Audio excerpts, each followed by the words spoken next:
ଗୋଟିଏ ସମୟର କଥା। ଜଙ୍ଗଲରେ ଏକ ବଡ଼ ହାତୀ ରହୁଥିଲା। ସେ ବହୁତ ବଳିଆ ଓ ଗଭୀର। ତାଙ୍କ ସମ୍ମୁଖରେ କେହି କିଛି କହିବାକୁ ଡରୁଥିଲେ।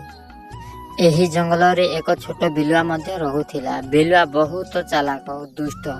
ଗୋଟିଏ ଦିନ ସେ ଭାବିଲା, ଏ ବଡ଼ ବଡ଼ ହାତୀ ମୋତେ କାହିଁକି ଗଣନା କଲେ ନାହିଁ? ମୁଁ ତାକୁ ମଜା ଦେଖେଇବି।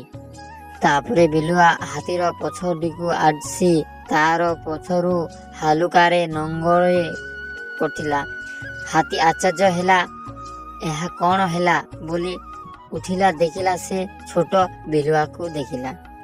ହାତୀ ହସିକି କହିଲା, ଆହା, ତୁମେ ଏତେ ଛୋଟ, କିନ୍ତୁ ତୁମର ସାହସ ବହୁତ। କିନ୍ତୁ ମନେ ରଖ, ବଳୁଆ ବୁଦ୍ଧି ଉପରେ।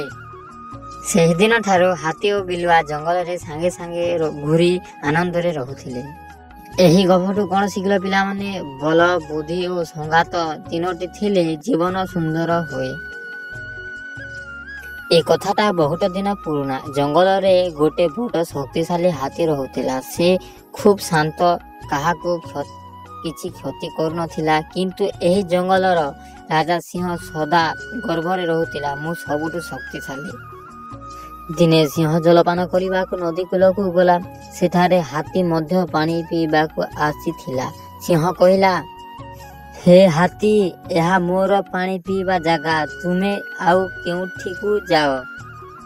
ହାତୀ କହିଲା, ଭାଇ, ନଦୀ ସବୁଙ୍କର। ଏଠାରେ ସବୁ ପ୍ରାଣୀ ପାଣି ପିଇ ପାରନ୍ତି। ସିଂହର ଗର୍ଭକୁ ଏହା ଭଲ ଲାଗିଲା ନାହିଁ। ସେ ଗର୍ଜନ କରି ହାତୀକୁ ଭୟ ଦେଖାଇବାକୁ ଚେଷ୍ଟା କଲା, କିନ୍ତୁ ହାତୀ ଭୟ ପାଇଲା ନାହିଁ। ସିଂହ କ୍ରୋଧରେ ହାତୀକୁ ଆକ୍ରମଣ କଲା। ହାତୀ ତାର ଲମ୍ବା ଶୁଣ୍ଢକୁ ବ୍ୟବହାର କରି ସିଂହକୁ ଧରି ଜଳରେ ଫିଙ୍କିଦେଲା। ସିଂହ ପାଣିରେ ପଡ଼ି ଭିଜିଗଲା ଏବଂ ଲଜ୍ଜିତ ହୋଇ ପଳାଇ ଗଲା। ସେଦିନଠୁ ସିଂହ ବୁଝିଲା, ଗର୍ବ ଓ ଭୟ ଦେଖି କାହାଣୀରେ କାମ କରେ ନାହିଁ।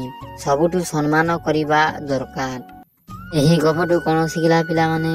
ଶକ୍ତିରେ ନୁହେଁ, ବୁଦ୍ଧି ଓ ନମ୍ରତାରେ ସତ୍ୟ ସମ୍ମାନିତ ମିଳେ।